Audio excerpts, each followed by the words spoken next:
Bien, ce soir, j'ai eu quelques petits problèmes, figurez-vous, avec mon ordinateur, qui n'a pas voulu sortir ma prédication.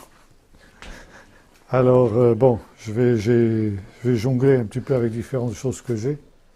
Mais je voulais vous parler ce soir d'un sujet très important dans le temps dans lequel nous vivons, parce que nous vivons des temps très très graves. Je ne sais pas si nous en rendons compte, si tous les chrétiens s'en rendent compte, mais nous vivons des temps excessivement graves. Et ces temps, bien sûr, Dieu les a toujours préconnus, et c'est ça qui nous rassure. Il y a de nombreux textes qui parlent de ce temps-là.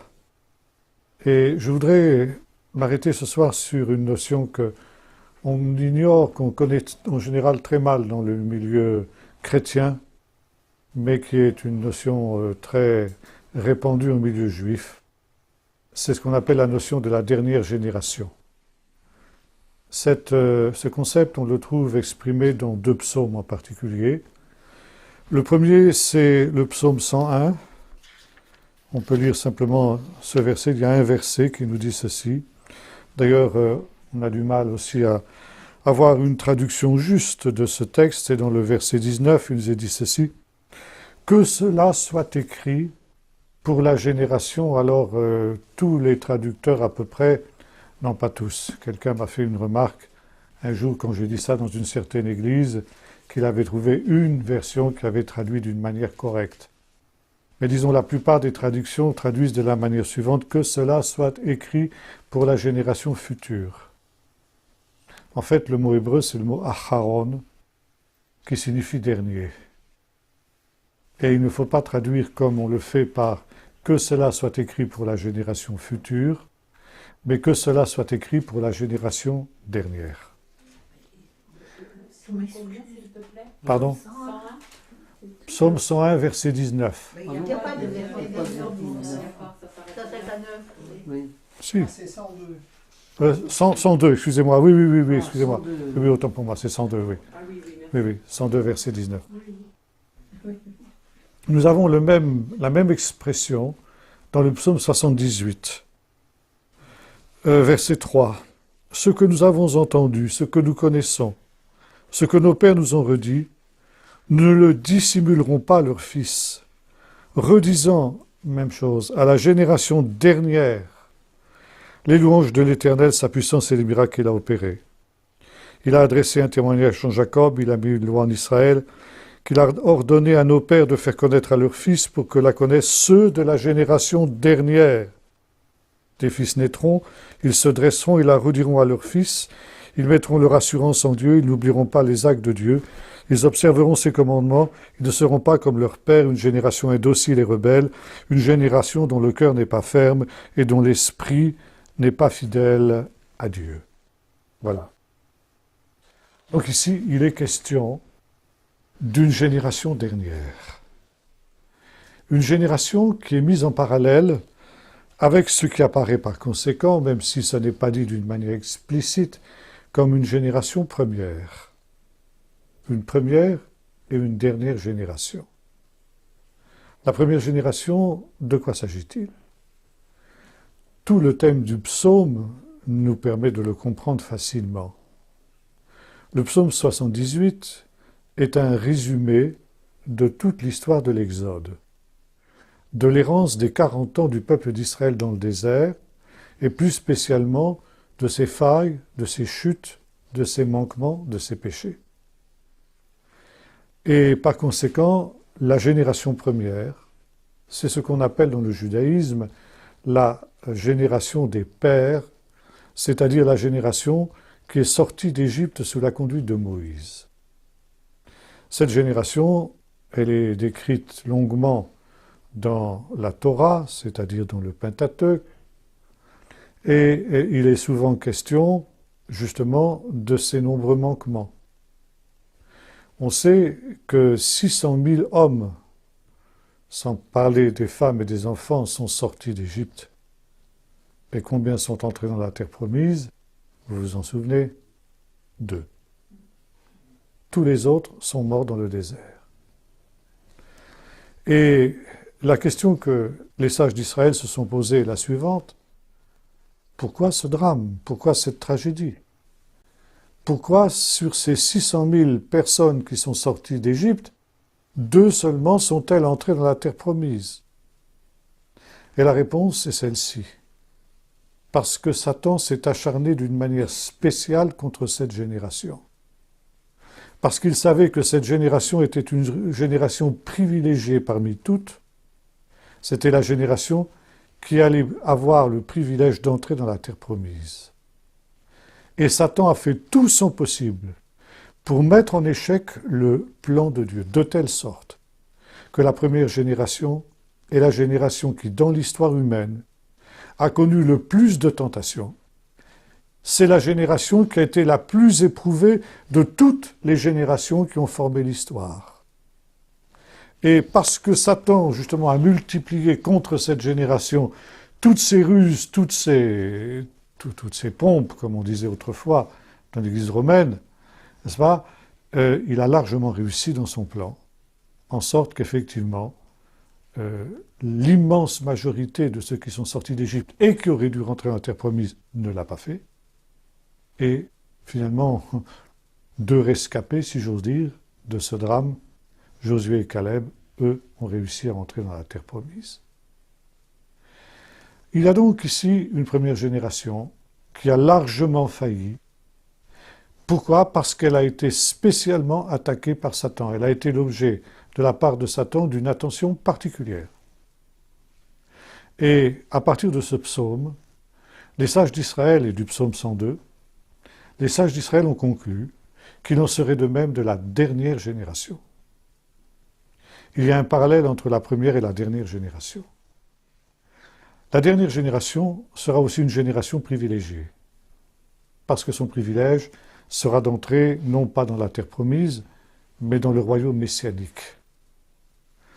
Et Satan fera tout son possible au temps de la fin pour empêcher cette génération d'entrer dans le royaume messianique.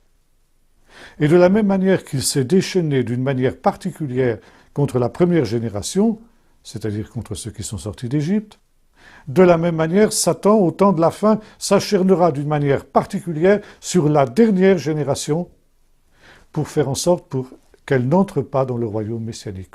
Il va essayer de réussir, si j'ose dire, le coup il a si bien réussi avec la première génération, et les mêmes épreuves, les mêmes tentations que celles qu'a connues la première génération, la dernière génération les connaîtra aussi. Et l'autre psaume, le psaume 78, a été écrit pour que cela n'arrive pas. Pour que le plan de Satan qui a réussi une première fois échoue la deuxième fois. Et ce plan, plutôt cette sauvegarde que Dieu a prévue pour mettre en échec les plans du diable, c'est ce que nous avons lu. Ce que nos pères nous ont raconté. Ce qui s'est passé à cette période tragique de l'histoire d'Israël, où toute cette génération est morte dans le désert, il faut essayer d'en tirer les leçons pour aujourd'hui. Il faut tirer les leçons de l'histoire. Et chaque génération a pour devoir de se souvenir de ce qui s'est passé alors, de méditer sur ce qui s'est passé, et de voir en quoi les pères ont failli et comment ils auraient pu éviter de tomber dans les pièges que Satan leur a tendus. Parce que, au temps de la fin, ces mêmes pièges se retrouveront sous les pieds de la dernière génération. Et ce n'est que dans la mesure où cette dernière génération aura été enseignée dans ce souvenir qui doit en principe traverser toutes les générations jusqu'à la dernière. Donc des fils se lèveront, ils raconteront à leurs fils ce qui s'est passé, et à leur tour, les fils se lèveront et ils la raconteront à la génération qui suivra, ainsi de suite, jusqu'à la dernière génération. Il faut que la dernière génération connaisse exactement ce qui s'est passé, médite sur ces choses pour pouvoir échapper aux pièges particuliers que l'ennemi tendra sous ses pas. Je pense que finalement, la première génération eh bien, a eu des choses plus faciles encore que la dernière génération. Je pense que la dernière génération sera encore infiniment plus tentée que ne l'a été la première. Et voyez-vous, ce concept de la dernière génération, il est connu de Paul. Et nous allons lire dans la première épître de Paul aux Corinthiens, un texte très connu, sur lequel on ne voit pas très bien le rapport avec le psaume 78, mais qui en réalité est un commentaire du psaume 78 que nous venons de lire, au chapitre 10 de la première épître de Paul aux Corinthiens. Et remarquons comment ce chapitre 10 commence. « Frères, je ne veux pas que vous l'ignoriez. » Ça, c'est déjà un mot important. Je ne veux pas que vous l'ignoriez. Il ne faut pas que la dernière génération ignore ce qui est arrivé à la première. Et c'est la raison pour laquelle le psaume 78 fait devoir à toutes les générations et aux parents en particulier d'enseigner leurs enfants dans ces choses. Je ne veux pas que vous l'ignoriez. Nos pères ont tous été sous la nuée. Ils sont tous passés au travers de la mer. Ils ont tous été baptisés en Moïse dans la nuée et dans la mer. Ils ont tous mangé le même aliment spirituel. Ils ont tous bu le même breuvage spirituel, car ils buvaient un rocher spirituel qui les suivait, et ce rocher était le Messie. Autrement dit, Paul commence par déclarer ceci. Cette première génération, cette génération des pères, qui maintenant est au centre de son propos, c'est une génération qui a eu d'énormes grâces de la part de Dieu. Et il les énumère dans ces premiers versets. Ça veut dire que quand on considère tout ce que cette génération a reçu de Dieu, elle avait tout pour réussir. Dieu lui avait donné des grâces multiples, de telle sorte que son échec est finalement impardonnable. Il est absolument inexcusable. Et ces privilèges, Paul immédiatement fait un parallèle avec ceux dont les Corinthiens ont été l'objet. La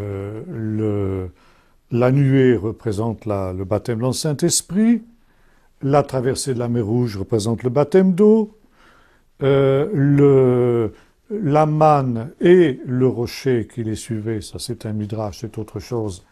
On pourrait s'arrêter aussi sur ce texte assez bizarre, mais enfin bon, c'est pas mon propos ce soir.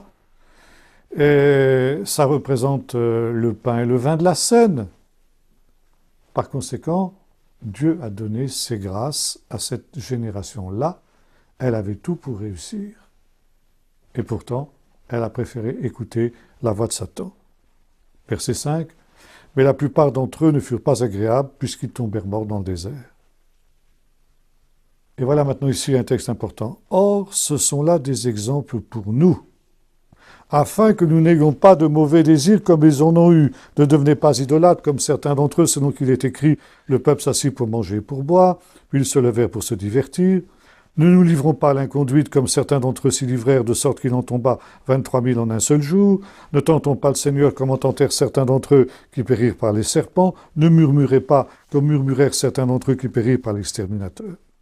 Cela leur est arrivé à titre d'exemple et fut écrit pour nous avertir. C'est exactement ce que dit le psaume 78. Ce que nos pères nous ont raconté, nous ne le cacherons pas à nos enfants, pour que justement, ils ne tombent pas dans les pièges dans lesquels sont tombées cette génération. Or, nous dit l'apôtre Paul ici, ces choses leur sont arrivées à eux pour nous servir d'exemple. Ne faisons pas ce qu'ils ont fait. Et il cite quelques-unes des chutes d'Israël, qui sont d'ailleurs énumérées avec beaucoup plus de détails dans le psaume 78. Ces choses leur sont arrivées pour nous avertir. Écoutez la suite. Nous qui sommes arrivés à la fin des temps. Ça veut dire ici, Paul reprend ce concept de la dernière génération qui est encore connu aujourd'hui de tous les rabbins en Israël. Cette idée que la dernière génération sera la génération qui va reconnaître toutes les épreuves et toutes les tentations que la première génération la génération des pères a connu. Donc cela, pour nous qui sommes arrivés à la fin des temps, ainsi donc que celui qui est debout, qui pense être debout, prenne garde de tomber, il y a un encouragement. Aucune tentation ne vous est survenue qui n'ait été humaine. Dieu est fidèle et ne permettra pas que vous soyez tentés au-delà de vos forces. Vous avez que la tentation, il donnera les moyens d'en sortir pour que vous puissiez la supporter. Bien, je ne vais pas discuter ici de savoir si Paul avait raison ou pas d'appliquer ces textes sur la dernière génération aux Corinthiens. Quand on lit ce texte, on a l'impression que Paul considère que cette génération est la dernière. Nous qui sommes arrivés, dit-il, à la fin des temps. Bon, nous savons bien que ce n'a pas été le cas.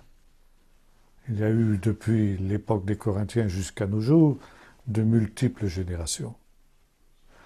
Si bien qu'on peut se demander quel signe nous permettra de reconnaître que nous sommes la dernière génération. Est-ce que nous sommes la dernière génération? Ou bien est-ce qu'il faut encore attendre d'autres générations? Bien sûr, il est bien évident que quand on considère la marche du monde, la marche de l'Église, on est obligé de se rendre compte que les choses vont de mal en pis. Mais où en sommes-nous? Où en sommes-nous, comme je le dis souvent, à l'horloge de Dieu? Alors il y a un autre texte qui nous permet de répondre. C'est dans l'épître de Paul aux Romains, au chapitre 1er et à partir du verset 28. Comme ils n'ont pas jugé bon d'avoir la connaissance de Dieu, Dieu les a livrés à une mentalité réprouvée, pour commettre des choses indignes. Ils sont remplis de toute espèce d'injustice, de méchanceté, de cupidité, de perfidie, pleins d'envie, de meurtre, de discorde, de fraude, rapporteurs, médisants, enflés d'orgueil, ingénieux au mal, rebelles à leurs parents, sans intelligence, sans loyauté, sans affection, sans indulgence, sans pitié. Et bien qu'ils connaissent le décret de Dieu, selon lesquels ceux qui pratiquent de telles choses sont dignes de mort, non seulement ils les font, mais encore ils approuvent ce qu'ils les font. Qu'est-ce qu'ils approuvent? Verset 21. C'est pourquoi Dieu les a livrés à des passions déshonorantes. Car leurs femmes ont remplacé les relations naturelles par des actes contre nature, et de même les hommes, abandonnant les relations naturelles avec la femme, se sont enflammés dans leurs désirs les uns pour les autres et commettent l'infamie homme avec homme et reçoivent en eux-mêmes le salaire que mérite leur égarement. Bien. Je crois qu'il faut être de mauvaise foi ou complètement aveuglé pour ne pas reconnaître qu'ici il y a une condamnation sans appel de l'homosexualité. Et c'est pourquoi je disais tout à l'heure que nous vivons des temps extrêmement graves. Et Paul ici nous parle de ce péché qui est un des péchés dans la tradition juive spécifique des nations. Parce que les nations ne connaissent pas Dieu, parce qu'elles sont idolâtres, eh bien elles sombrent dans l'homosexualité. Dans la tradition juive, l'homosexualité est la conséquence de l'idolâtrie. Et elle en est la conséquence obligée. Par conséquent, les nations pratiquent ces choses. Et ces choses, elles sont condamnées, notamment dans le livre du Lévitique, au chapitre 26, si ma mémoire est bonne, non 23, peu importe, où ces choses sont appelées d'un mot hébreu très très fort. L'homosexualité, d'ailleurs, avec toutes les formes de déviation sexuelle auxquelles on peut rêver, inceste et tout ce que vous voudrez, bestialité, autre chose. Bien. Toutes les pires aberrations portent en hébreu le nom de to'eva. C'est un mot très fort. Ça signifie une abomination. Une abomination, une infamie, si la version que j'ai a traduit par infamie, c'est la même chose. To'eva. Voyez-vous, nous avons ici quelque chose de très spécial, c'est que la Bible est le premier livre de toute l'histoire humaine à déclarer que l'homosexualité est une abomination. Quand nous regardons les écrits de tous les peuples voisins, l'homosexualité est une chose normale. Si vous prenez par exemple le code de Hammurabi, qui se trouve au musée du Louvre, il y a un statut qui est défini par le code du roi pour les homosexuels des deux sexes. Vous retrouvez la même chose dans les lois de la Ishtar, les lois d'Eshnouna. Vous retrouvez la même chose en Égypte. Vous retrouvez ça chez les Grecs.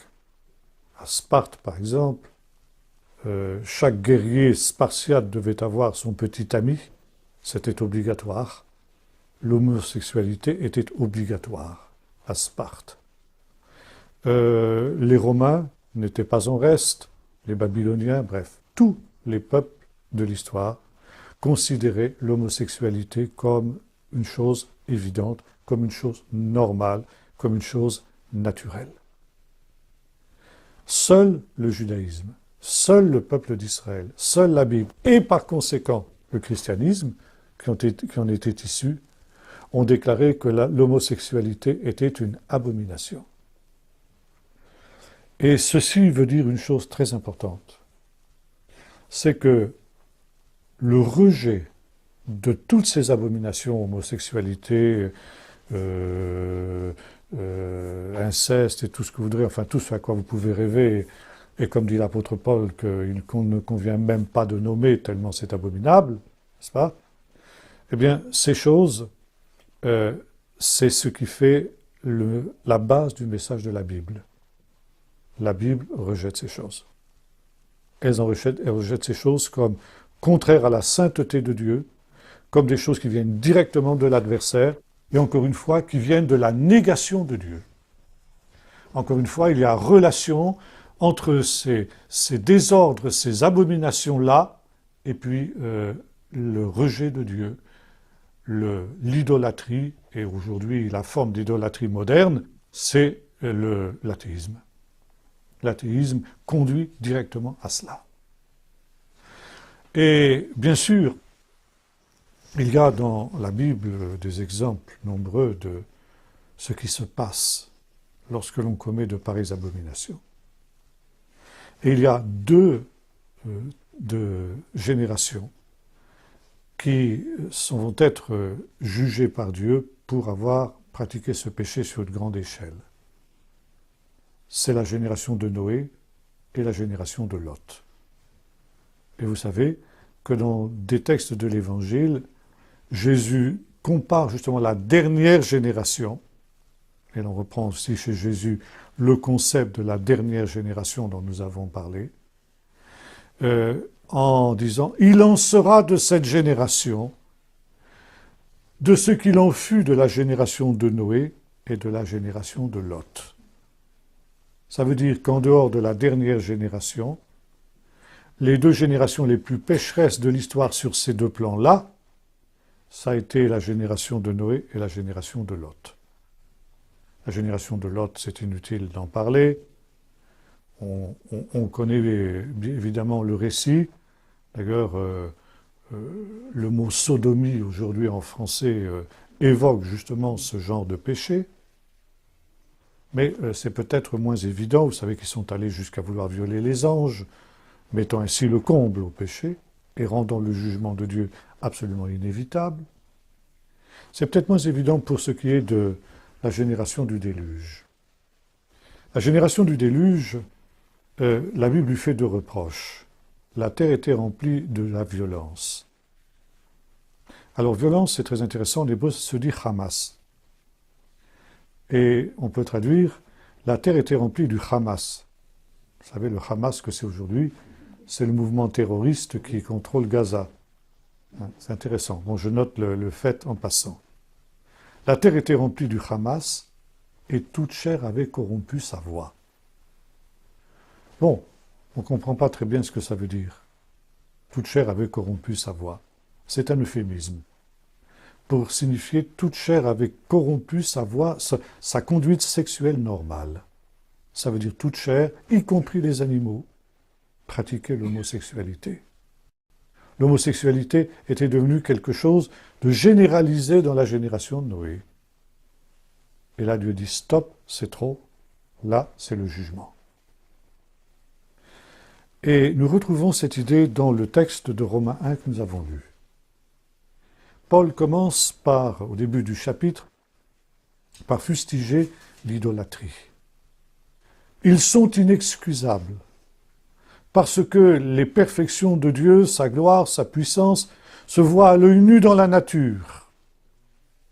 Par conséquent, ils sont inexcusables. Et pourtant, bien qu'ils voient ces choses, ils ont changé la gloire du Dieu invisible en toutes sortes d'images, de statues, de représentations, d'animaux, d'hommes, etc., etc. Par conséquent, parce qu'ils ont changé cette gloire de Dieu en image, parce que connaissant Dieu, ils ne l'ont pas glorifié comme Dieu, Dieu les a livrés à leur sens réprouvé. Et le sens réprouvé, c'est l'homosexualité. Ça, c'est un thème que vous trouvez constamment dans tous les écrits juifs depuis les origines jusqu'à nos jours. Donc Paul ici reprend exactement ce qui se dit dans le judaïsme. Et une des raisons, entre parenthèses, pour lesquelles, par exemple, Pierre ne voulait pas entrer dans la maison de Corneille, où il y avait des païens, c'est qu'on était à peu près sûr qu'un païen se comportait de cette manière-là, et par conséquent était un être impur. Il n'était pas un être impur en soi, un païen n'est pas un être impur en lui-même, mais il est impur en ce qu'il se livre naturellement à des péchés contre nature. Et c'est une des raisons pour lesquelles dans le décret apostolique, vous savez, de Acte 15, il est dit que les païens doivent s'abstenir. On leur impose simplement de s'abstenir de ce qu'on appelle en grec la pornéia, c'est-à-dire, en fin de compte, toutes les formes de désordre sexuel qui sont énumérées dans ce texte 23 du livre du Lévitique. Donc ici, on attend des païens qui se convertissent, qu'ils cessent de pratiquer ces choses. Paul dira ça aussi aux Corinthiens, il dira ça aussi à Timothée. La loi et la Torah est faite non pas pour les justes, mais pour les parricides, les meurtriers, les homosexuels. Et ça continue. Vous, autrefois, dit-il aux Corinthiens, voilà ce que vous étiez, vous pratiquiez ces choses, mais vous avez été lavés, vous avez été sanctifiés, et vous avez été transformés par la puissance de notre Dieu. Donc les choses anciennes sont passées, toutes choses sont devenues nouvelles. Mais les païens vont avancer de plus en plus dans le mal. Et ils vont arriver à un stade, nous dit ici l'apôtre Paul, reprenant d'ailleurs en cela aussi la tradition juive, où non seulement ils font ces choses, bien qu'ils connaissent le jugement de Dieu, non seulement ils font ces choses, mais ils approuvent ceux qui les font. Alors là, on va réfléchir un petit peu sur ce verset. Ils connaissent le jugement de Dieu sur ceux qui commettent ces choses. À l'époque où Paul écrivait, c'était pas évident. Seuls ceux qui étaient proches du judaïsme, qu'on appelait les craignants Dieu, on appelle ça en hébreu ger toshav, les prosélytes, si vous voulez, les prosélytes de la porte, comme on a dit, savaient. Et on demandait d'eux aussi cela. Ça faisait partie du minimum que l'on imposait aux païens pour qu'ils puissent être reçus dans une synagogue. Donc, mais, disons, la grande majorité des autres peuples ne savaient pas. On ne peut plus dire ça aujourd'hui. Aujourd'hui, nous avons 2000 ans de judéo-christianisme derrière nous. Et par conséquent, nos pays occidentaux en particulier, qui n'ont jamais été chrétiens, mais qui ont été christianisés, savent. Ils savent ce que Dieu pense de ces choses. Et c'est justement parce qu'ils le savent qu'ils prônent ces choses. Non seulement ils font ces choses, mais ils approuvent ceux qui les font, et je dirais même, ils font la promotion pour ces choses. Ça, c'est le comble du péché. Dans la Bible, on ne peut pas descendre plus bas. Et quand nous lisons ce que Paul dit, Dieu les a livrés. Ça veut dire, cet esprit d'aveuglement qui est le leur est déjà un jugement de Dieu. Le jugement de Dieu, il ne vient pas, c'est pas le jugement de Dieu, il ne vient pas, il est déjà là. Le fait qu'ils en soient là, c'est déjà un jugement de Dieu contre eux. Mais bien entendu, le début de ce jugement va se poursuivre jusqu'aux ultimes conséquences de ce jugement. Et comme l'avait dit Jésus dans le texte que nous avons cité tout à l'heure, il en sera de cette génération comme il en fut de la génération de Noé et comme la génération de Lot. Ça veut dire, la génération de Noé a été jugée par l'eau, Dieu a promis qu'il n'enverrait plus un déluge d'eau, mais le ciel et la terre d'à présent, comme dira l'apôtre Pierre, sont réservés pour le jugement par le feu. Donc ici, on est dans un temps extrêmement grave. Et on est dans un temps non seulement grave parce qu'effectivement l'homosexualité est prônée avec le fameux mariage gay. Maintenant, c'est une insulte, c'est un blasphème épouvantable.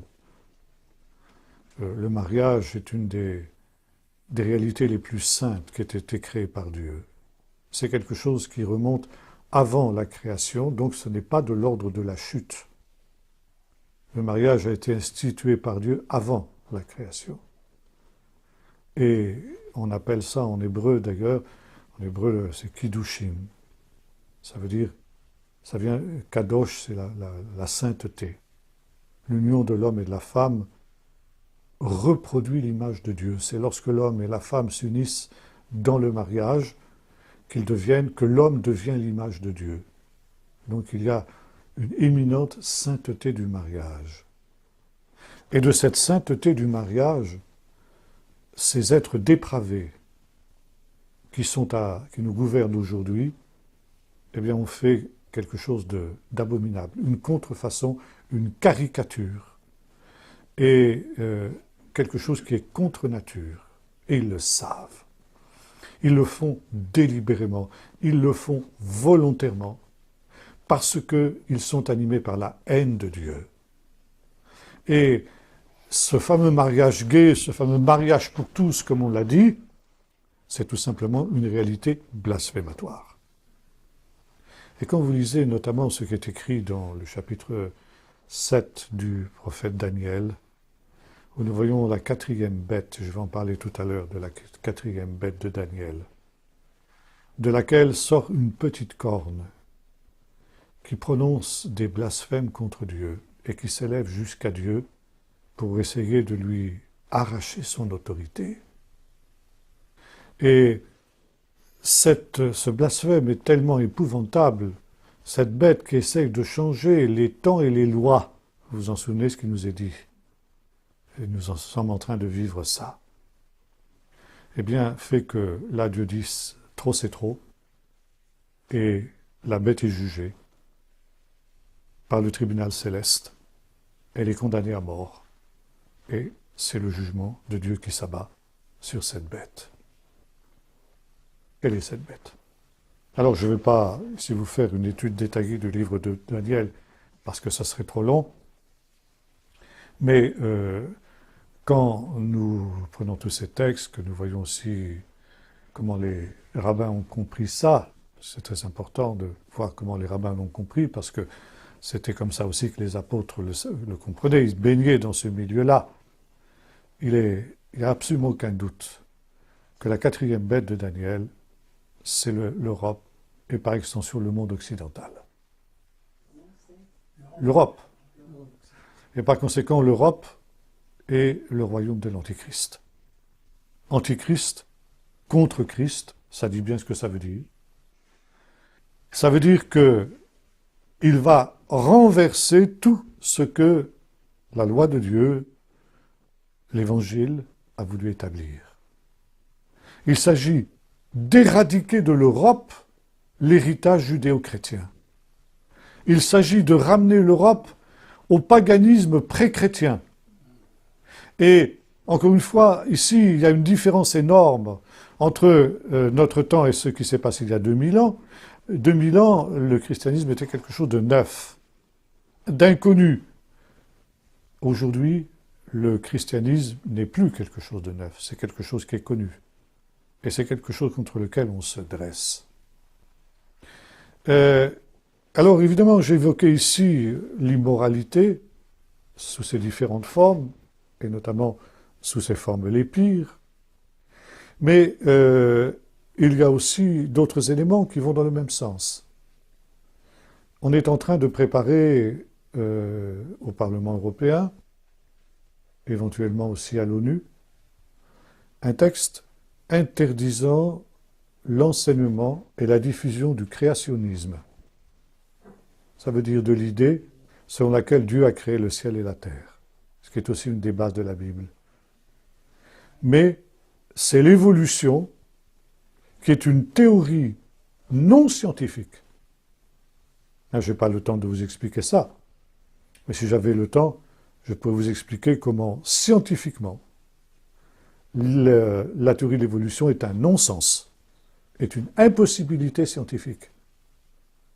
Et pourtant, cette religion, comme disait je ne sais pas si c'est pas Jean Rostand qui parlait de ça, cette religion à laquelle ces grands prêtres ne croient plus, va devenir aujourd'hui la religion obligatoire dans laquelle nos enfants vont être éduqués, sont déjà éduqués, et vous n'aurez plus le droit, les églises n'auront plus le droit de dire autre chose que ça.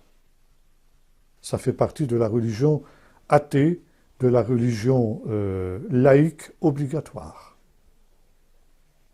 Et puis il y a un troisième volet, un troisième élément de cette révolte contre Dieu, que la Bible appelle la grande apostasie, qui doit venir au temps de la fin.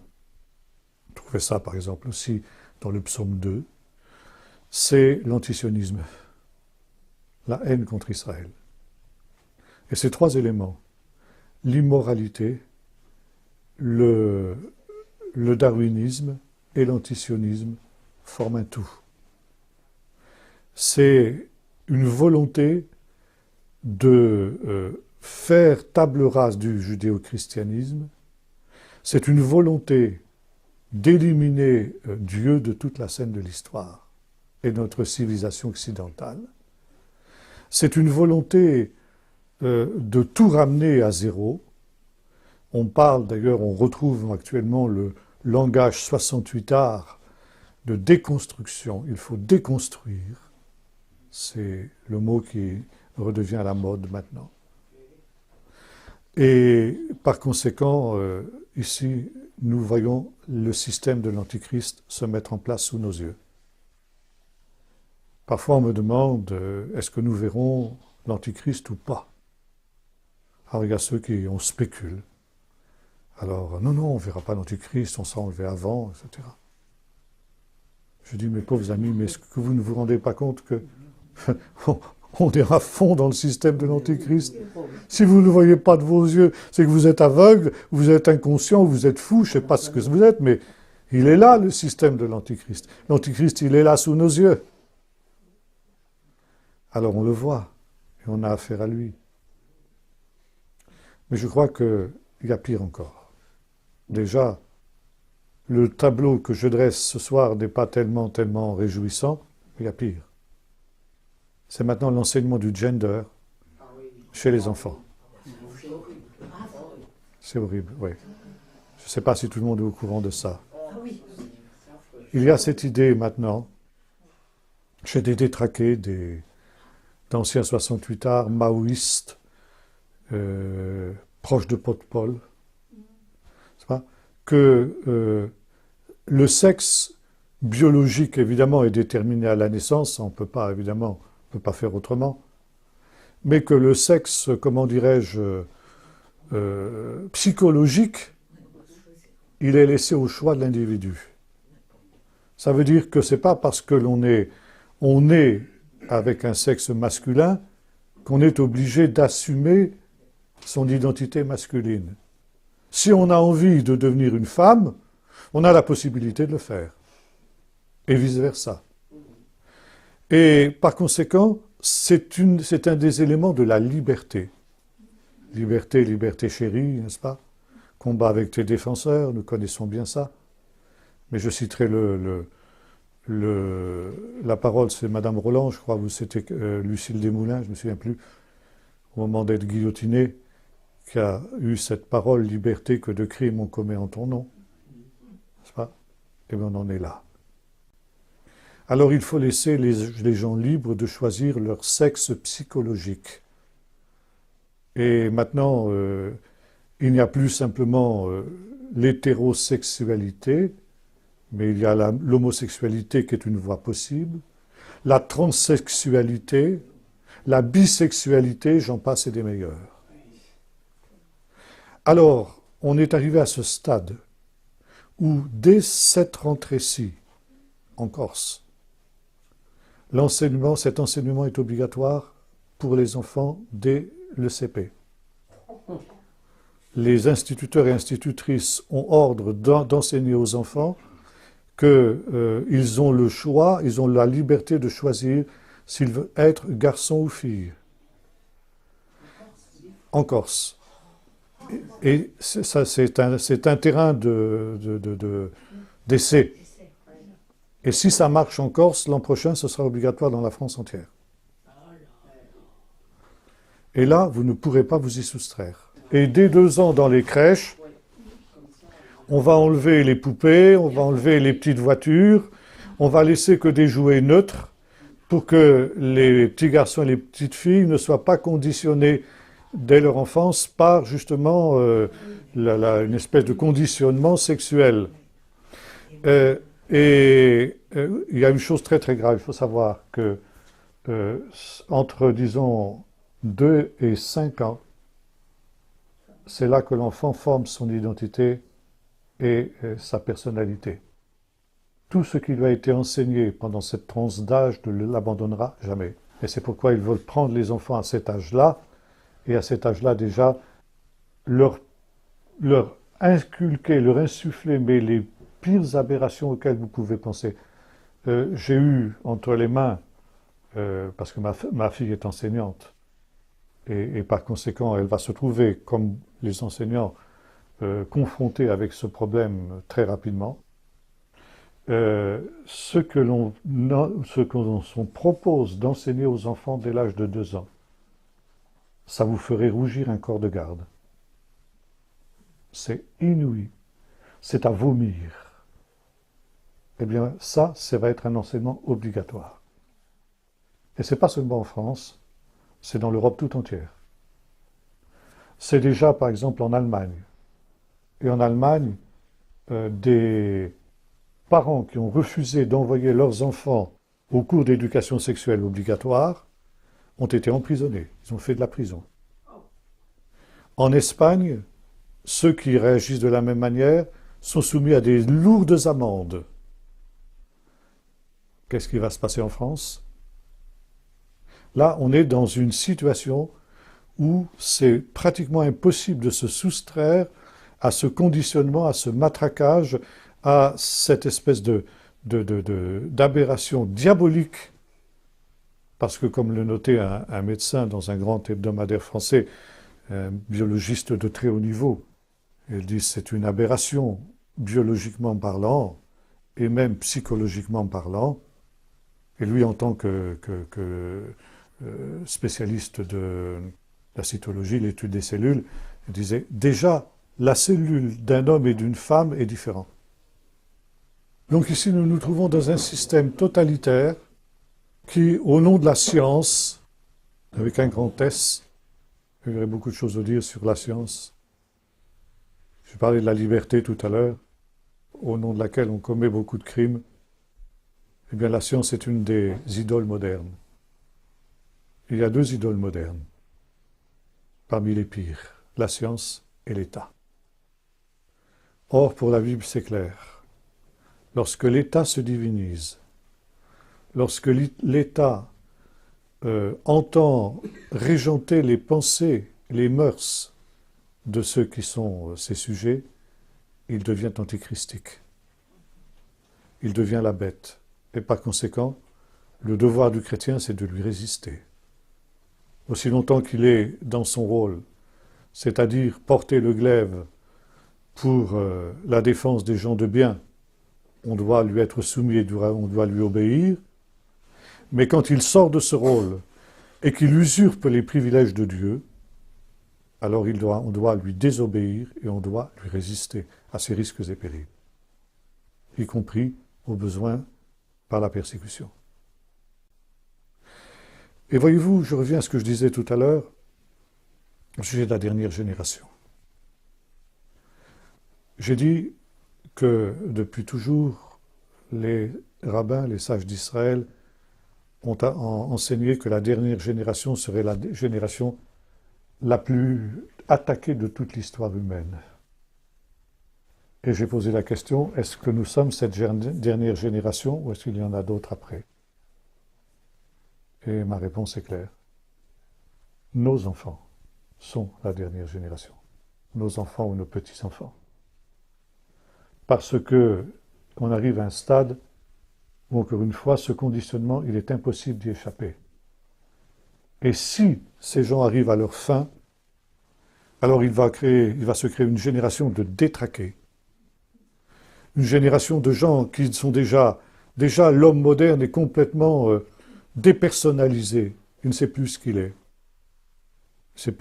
Il n'a plus de passé, il n'a pas d'avenir, il est sans feu ni lieu, il n'a pas de racines, il ne sait plus ce qu'il est. Et maintenant, on va mettre le dernier clou au cercueil, si j'ose dire, et ne saura même plus s'il est homme ou femme. Les petits-enfants qui auront été à l'âge de 5 ans, ou 4 ans, ou 2 ans, éduqués dans ce domaine-là, quand ils auront 20 ans, ils ne sauront plus ce qu'ils savent, ils ne sauront plus ce qu'ils sont. Et par conséquent, vous allez voir le nombre des maladies mentales, le nombre des suicides de jeunes, parce qu'ils se suicideront. Ça, c'est inévitable. Et automatiquement, là, ce sera l'enfer sur la terre. Un enfer que ces gens-là, évidemment, pensent que ça va être bien, au contraire, sinon ils ne le feraient pas. Mais ils ne sont pas conscients, justement, de ce qu'ils sont eux-mêmes manipulés par l'esprit de l'adversaire et par l'esprit de l'Antichrist. Et voyez-vous, Jésus dit une parole très intéressante quand il parle de son retour. Il parle justement aussi de cette dernière génération, quand il nous dit que beaucoup succomberont, renieront le maître qui les aura rachetés, et parce que l'iniquité se sera accrue, l'amour du plus grand nombre se refroidira. Et il dit ceci, si ces jours n'étaient abrégés, personne ne serait sauvé, mais à cause des élus, ils seront abrégés. Et finalement, dans cette abomination qui vient, qui encore une fois pour moi est pire encore que le mariage gay, parce que ça c'est vraiment le conditionnement avec toutes les puissances de séduction de l'iniquité, n'est-ce pas? C'est appeler le mal bien et le bien mal, c'est Sodome, où selon la tradition juive, les juges condamnaient les justes et absolvaient les coupables, n'est-ce pas? Donc, le déni même du droit, eh bien, si le Seigneur tarde, personne ne pourra être sauvé. Nous autres, évidemment, et nos braves dirigeants le savent bien, ils savent bien qu'ils ne nous changeront pas. Ils savent bien que pour nous, c'est révoltant et que nous nous y opposerons. Ça fait rien, ils ont fait l'impasse sur notre génération. Par contre, ce qu'ils veulent, c'est les jeunes générations. Et ils savent que les jeunes générations qui auront été instruites dès leur plus jeune âge dans cette optique-là, considéreront les choses comme tout à fait normales. Et par conséquent, nous n'aurons même plus l'idée de se révolter contre ça. Et c'est ça qu'ils cherchent. Et c'est ça la dernière génération dont nous parle la Bible. Que cela soit écrit pour la génération dernière. Alors, que faire? D'abord, évidemment, prier. Prier pour que, comme je le disais il y a un instant, ces jours soient abrégés. Et il y a cette promesse que j'ai lue tout à l'heure dans le texte de Paul aux Corinthiens. Dieu ne permettra pas que vous soyez éprouvés au-delà de vos forces. Or, pour les véritables enfants de Dieu, qui seront peu nombreux, parce que vous allez voir dans les églises, beaucoup vont adopter ça et vont dire qu'après tout, c'est pas si mal. C'est déjà dans certaines églises. Je reçois déjà des mails de pasteurs évangéliques dans ce sens. Et j'entendais dire que même au sein des évêques français, certains se disent qu'après tout, c'est pas si mal que ça. Donc, il ne faut pas se faire d'illusions, comme le dit Jésus, la majorité va succomber. Ne serait-ce que pour se faire bien voir des pouvoirs publics et pour ne pas risquer la prison ou les amendes, comme je disais tout à l'heure. Par conséquent, le Seigneur nous dit, mais celui qui persévérera jusqu'à la fin sera sauvé. Et le Seigneur ne permettra pas que vous soyez éprouvés au-delà de vos forces. Mais pour ça, il faut qu'il revienne vite. Parce qu'encore une fois, s'il tarde encore une génération, alors ce sera devenu absolument irréversible. Que faire? Deuxième chose, eh bien ce que le psaume nous dit, enseigner les enfants. Et faire exactement le contraire de ce qu'il se fait là-bas. Les soustraire autant que faire se peut à ce genre de choses, bien sûr, mais aussi, comme le faisait un pasteur chez qui je passais récemment, une petite fille de 2 ans, je crois, 2 ans, oui, enfin disons, dans ces âges-là. Et tous les soirs, quand il va prier avec elle, il lui rappelle, je ne sais plus comment elle s'appelle, Myriam, je crois, il lui dit, Myriam, n'oublie pas ceci, tu es une petite fille.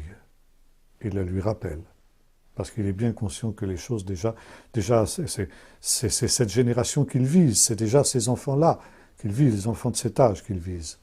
Alors, justement, ce que nos pères nous ont raconté, ce que nous avons appris, sur la sainteté du mariage, sur la beauté du mariage, sur la création de l'homme, il les créa mâle et femelle, nous dit le texte de la Genèse, dans cette complémentarité des sexes, qui encore une fois est la reproduction de l'image de Dieu quand elle s'accomplit dans le cadre du mariage, n'est-ce pas? Donc, éduquer les enfants sur ces choses, pour que, comme le dira l'apôtre, plutôt le texte des Proverbes, instruit l'enfant dans la voie qu'il doit suivre, et quand il sera devenu vieux, il ne s'en détournera pas.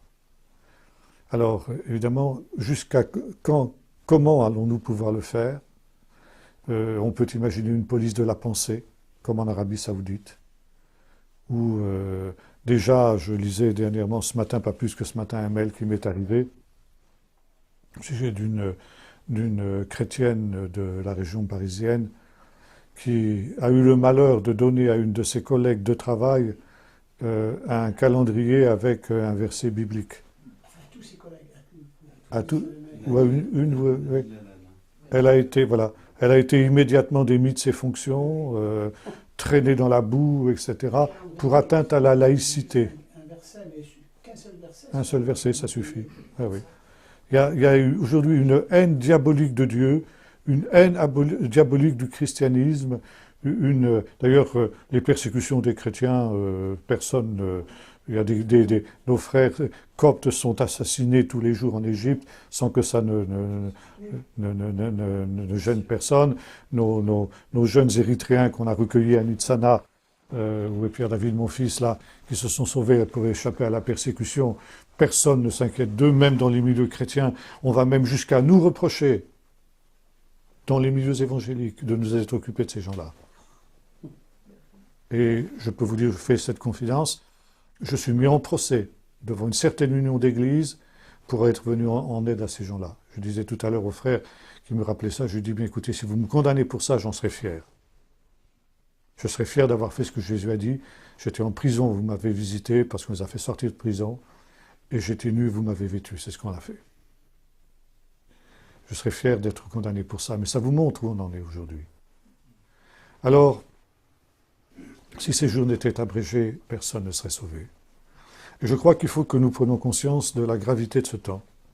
Je crois qu'il faut que nous prenions conscience de l'accélération extraordinaire de cette déchéance qui, malheureusement, déjà était celle de nos pays depuis nombre d'années, mais qui est en train de connaître aujourd'hui une accélération faramineuse.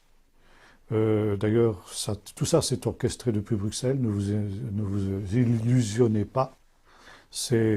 Bruxelles est dirigée par un crypto-marxisme qui se manifeste de cette manière-là.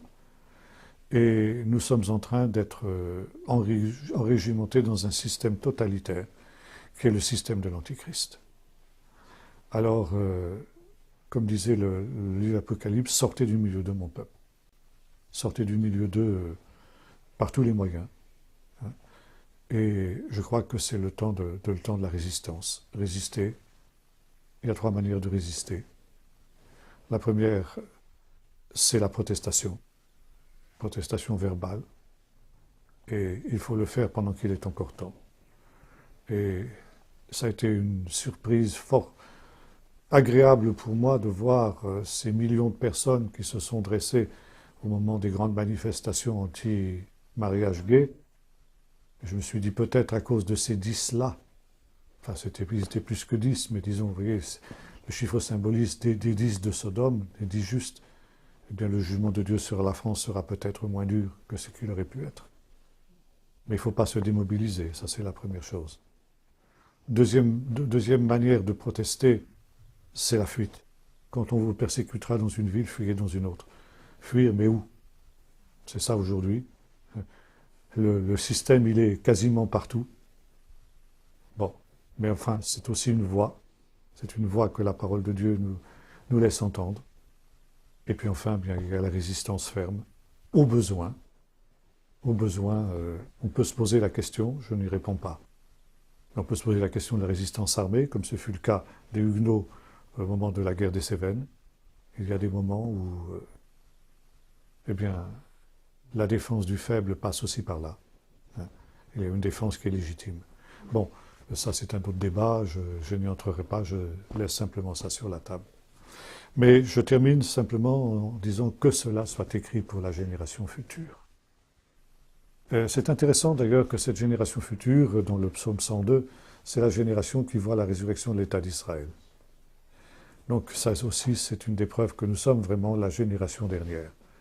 Que cela soit écrit pour la génération dernière, ça veut dire Dieu connaît. Ça veut dire Dieu ne permettra pas que nous soyons tentés au-delà de nos forces. Mais c'est sûr qu'il y a un combat jusqu'au sang à mener. Et finalement, le combat qui a été celui de nos ancêtres aussi, quand je pense aux Huguenots, par exemple, et à Marie Durand, dans sa fameuse tour de Constance, et le fameux mot qu'elle avait gravé, vous savez, sur la margelle qui se trouve au centre de la tour, résister. C'est le moment de la résistance. L'État est devenu un État antichristique. Nous n'avons plus d'obligation vis-à-vis de cet État. Cet État, nous devons le combattre par tous les moyens. Nous devons l'affaiblir par tous les moyens. Et ça, c'est ce que Dieu nous demande. Il est devenu la bête, et par conséquent, nous ne devons recevoir ni son nom, ni sa marque sur notre front ou sur notre main. Et ce n'est pas seulement les puces électroniques, c'est bien plus que ça. Pour lui résister d'une manière totale, afin d'essayer de mener un ultime combat d'arrière-garde, jusqu'à ce que le Seigneur vienne et que quelques-uns encore puissent être sauvés. Voilà, nous allons prier. Seigneur notre Dieu, nous voyons avec douleur et tristesse cette évolution de nos sociétés, de nos pays, qui autrefois ont été aussi marqués par l'Évangile. Nous voyons même, Seigneur, parfois parmi nos frères, certains qui sont inconscients ou même prennent le parti de ces choses que tu déclares être des abominations. Et Seigneur, face à ces forces des ténèbres déchaînées, nous réalisons, Seigneur, que nous sommes sans force. Et pourtant, Seigneur, tu es assis sur le trône. Et toi, comme le dit le psalmiste, tu ris. Tu te ris de ces vaines prétentions de ces hommes qui essayent de s'élever contre toi. Et le temps vient, Seigneur, où tu vas les épouvanter dans ta colère. Et c'est pourquoi nous te disons, Seigneur, élève-toi, abrège ces temps. Seigneur, que viennent tes jugements. Nous osons le dire d'une manière explicite. Que viennent tes jugements, Seigneur, pour que le salut soit encore possible pour un certain nombre, et notamment pour les nôtres. pour nos enfants et petits-enfants. Abrège ces temps, Seigneur, et mets au large, Seigneur, ceux qui veulent persévérer jusqu'à la fin, afin qu'ils soient sauvés. Au nom de Jésus.